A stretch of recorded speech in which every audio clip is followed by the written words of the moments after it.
Most people assume that the best blood pressure reading after the age of 60 is a specific number found in a medical guideline, but the reality is much more personal. The ideal blood pressure is often the one that keeps you healthy, active, and safe as an individual. Throughout my years as a doctor, I noticed two very different groups of patients struggling with blood pressure issues. The first group allowed their blood pressure to remain too high for too long, which eventually led to serious complications such as strokes, heart attacks, and kidney damage. The second group, however, was often overlooked. These patients arrived confused, dizzy, or injured after suffering dangerous falls, sometimes hitting their heads and requiring urgent care. Their blood pressure was not dangerously high, it was actually too low, often because medications had lowered it beyond what their bodies could comfortably handle. This is why finding the right blood pressure is not about chasing a universal target but understanding what works best for your own health and stage of life. Both of these groups suffered serious consequences, but for completely different reasons. One was harmed because their blood pressure remained uncontrolled for years, while the other was harmed because it had been pushed too low in an effort to fix it. That delicate balance is exactly what makes blood pressure management so important, especially as we get older. In this video, we're going to explore why finding the right number is far more complicated than most people realize. If you're joining me for the first time, welcome. I'm Dr. Alex, and after spending a decade working on the front lines of emergency medicine, I've witnessed firsthand the health crises that catch people by surprise every single day. My goal now is to share the lessons I've learned so you can make informed decisions, protect your health, and avoid many of the preventable emergencies that bring people through hospital doors. If you find this information helpful, consider supporting the channel by liking the video and subscribing. It helps me continue creating content like this, and your support genuinely means more than you know. Thank you for being here. Now, let's begin with one of the biggest misconceptions about blood pressure. Many people treat a single reading as if it tells the whole story, but it doesn't. Blood pressure is simply a snapshot, a brief glimpse of the force pushing against your artery walls at one specific moment in time. It can change throughout the day depending on your activity level, stress, emotions, hydration, sleep quality, and even whether you've just climbed a flight of stairs. That's why one reading alone rarely gives the complete picture. Understanding blood pressure means looking beyond a single number and recognizing the patterns that develop over time, because those patterns often reveal far more about your health than any isolated measurement ever could. What many people don't realize is that a blood pressure reading only tells us the force of blood moving through the arteries at that particular moment. It tells us very little about the condition of the arteries themselves. Two people can have exactly the same reading, yet their bodies may be experiencing something completely different. In one person, the blood vessels may still be flexible and healthy, allowing blood to flow smoothly to vital organs like the brain. In another, years of aging, poor lifestyle habits, and accumulated damage may have left those vessels stiff, narrowed, and less efficient. In that situation, even a blood pressure reading that appears normal on paper may struggle to provide adequate blood flow when the person stands up, leading to dizziness, weakness, or even dangerous falls. This is one of the biggest changes that comes with aging.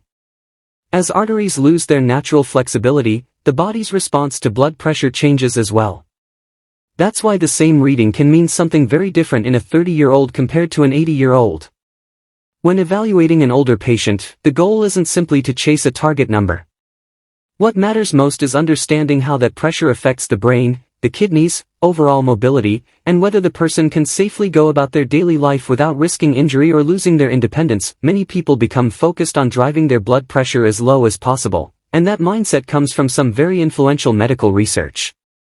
One of the most frequently discussed studies is the SPRINT trial, published in 2015, which followed more than 9,000 adults over the age of 50. Researchers divided participants into two groups.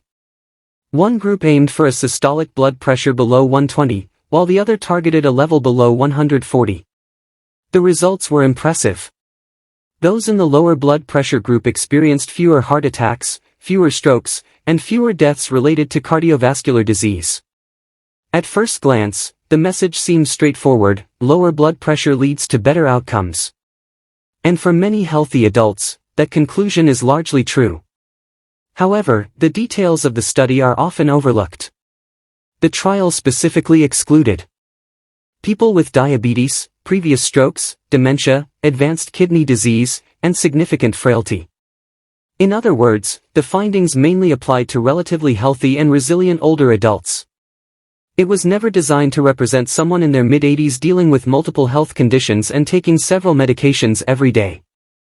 That important distinction is often forgotten when the study is discussed, even though it can make all the difference when deciding what blood pressure target is truly appropriate for an individual. Several years later, another major study known as the STEP trial, conducted in China and published in 2021, explored a similar question among adults between the ages of 60 and 80. The results largely supported the earlier findings. Participants whose blood pressure was lowered toward a target of 120 experienced fewer heart attacks and strokes compared to those with less intensive treatment.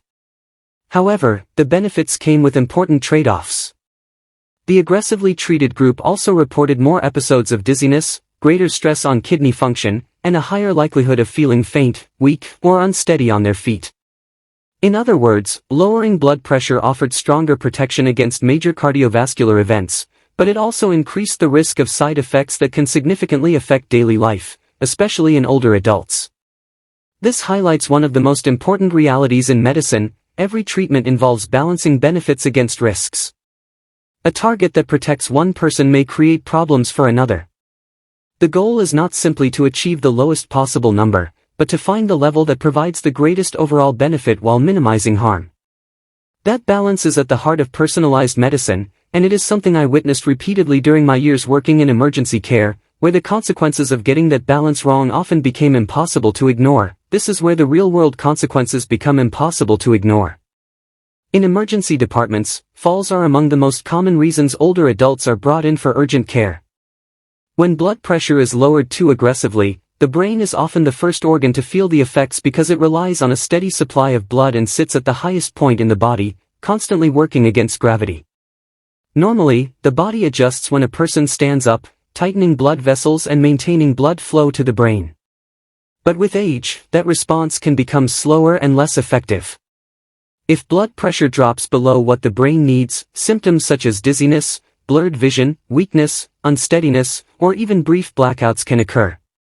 For an older adult, a fall is far more than a simple accident. A fractured hip can dramatically reduce quality of life and is associated with a surprisingly high risk of death within the following year.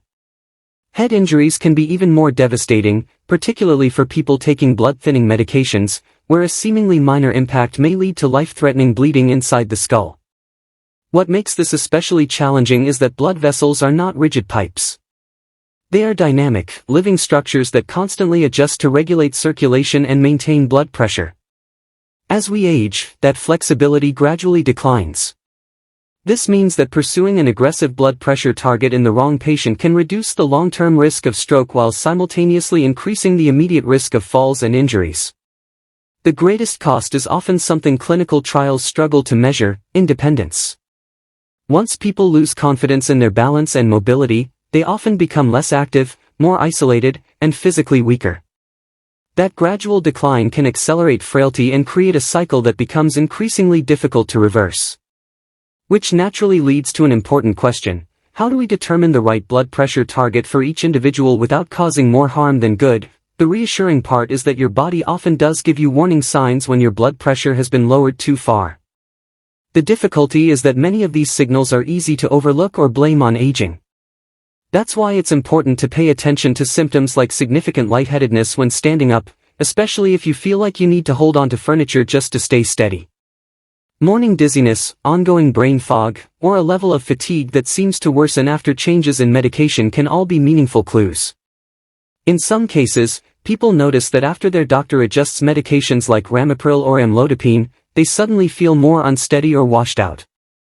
Other warning signs include a general feeling of imbalance, muscle cramps, or episodes where you feel close to fainting. Home blood pressure readings that repeatedly drop below around 100 systolic can also be a sign that things may be going too low for your body's needs. Any of these patterns deserve a proper conversation with your doctor, because they may indicate that your current target is too aggressive. Lower blood pressure is only truly beneficial if it still allows you to feel strong, stable, and functional in daily life. The moment it starts affecting your balance or independence, the balance between benefit and harm begins to shift. With that in mind, It's useful to step back and look at how this is actually approached in real clinical practice, because the reality is often more nuanced than simple numbers suggest. Instead of treating blood pressure as a single universal target, the real focus should be on how strong and resilient a person actually is. For active, independent adults between 60 and 79 with good cognition, stable kidney function, and minimal medication use, a target around 130/80 is often a reasonable balance, and in some cases even slightly lower can provide added cardiovascular protection.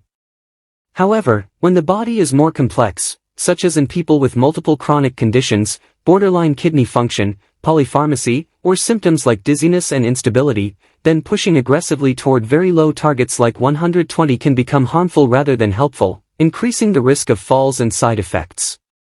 In these situations, a slightly higher range closer to 140/90 may offer a safer compromise, still reducing long-term risks like stroke while avoiding immediate harm. After the age of 80, the approach often becomes even more individualized, with many clinicians prioritizing overall well-being over strict numerical goals, and accepting systolic readings anywhere from roughly 130 to 150 depending on how the person feels, especially whether they remain steady, alert, and independent. None of this is a fixed rule or personal medical advice, but rather a framework for understanding how blood pressure targets shift with age and health status, and why preparation, such as tracking home readings over several days along with symptoms like dizziness, fatigue, or unsteadiness, can help turn a routine appointment into a more informed and personalized medical decision. Now, some of you might be thinking there's an important point missing from all of this, and once you understand it, it changes the entire way you look at blood pressure. The key idea is this: the healthier your overall physiology is, the more safely your body can tolerate lower blood pressure without experiencing the downsides. In other words, it's not just about the number itself, but about what condition the body is in when it reaches that number. A strong, well-functioning cardiovascular system with good vascular flexibility, stable kidney function, and minimal underlying disease can usually handle more aggressive blood pressure targets with fewer complications. But as overall health becomes more fragile, the margin for error becomes much smaller. That's why the same blood pressure reading can be perfectly safe for one person, yet too low for another. It all depends on the underlying resilience of the system carrying it. The deeper point here is this: when blood pressure comes down gradually through long-term lifestyle change, things like consistent exercise, improved nutrition, building muscle, and staying active, you're not just changing a number on a monitor, you're actually improving the system that creates that number. Over time, arteries tend to become more flexible, circulation becomes more efficient, and the body's own mechanisms for regulating pressure become more stable and responsive. In that situation, a lower blood pressure is often simply a reflection of a healthier, better functioning body, with little to no downside attached to it. But it's very different when the same reduction is achieved quickly with medication alone. A drug like Ramipril may produce the same reading on paper, but the underlying physiology hasn't been rebuilt. It has just been pushed into a lower range while the system itself is still under strain. That's where side effects can appear, such as dizziness, persistent cough, kidney stress in some patients, or lightheadedness when standing up. So although the end result may look identical on a chart, the path taken to get there matters. One approach strengthens the body over time, while the other manages the number without necessarily fixing the root problem. Of course, medication has an essential and sometimes life-saving role, and it is not something to dismiss. But when lifestyle changes are possible, they can support the body in a way that medication alone cannot, and studies have shown that exercise patterns and dietary approaches like the DASH style of eating can meaningfully reduce systolic blood pressure and even reduce reliance on medication in some people. In the end, the goal is not just a lower reading, but a healthier system that can sustain it safely. The main takeaway from all of this is that in medicine we are never really treating a number, we are treating a person. For most healthy adults under 60, the general rule is fairly simple: lower blood pressure is usually better, as long as it does not drop so far that symptoms like dizziness begin to appear. But as we get older, that simple rule starts to break down and becomes less reliable on its own. At that point, understanding your own baseline becomes essential. For example, when blood pressure is checked regularly in the same conditions over time, it becomes clear what is normal for your body, and any meaningful change becomes easier to recognize. Without that personal reference, every reading is just an isolated number without context, especially since blood pressure naturally fluctuates throughout the day. That is why averages over time matter far more than single measurements. Clinical guidelines are still useful because they provide general categories, but categories are not individual treatment plans, and a reading on a screen is not a patient. The real challenge in practice is matching the target to the person, observing how their body responds, and adjusting when needed rather than rigidly chasing a fixed number. This is also why experienced doctors often reduce or even stop blood pressure medications in older patients when the risks begin to outweigh the benefits, especially when treatments that once made sense are no longer appropriate. When managed properly, blood pressure care becomes less about forcing a specific number and more about maintaining strength, clarity, balance, and independence for as long as possible, which in the end is what truly defines good control in later life.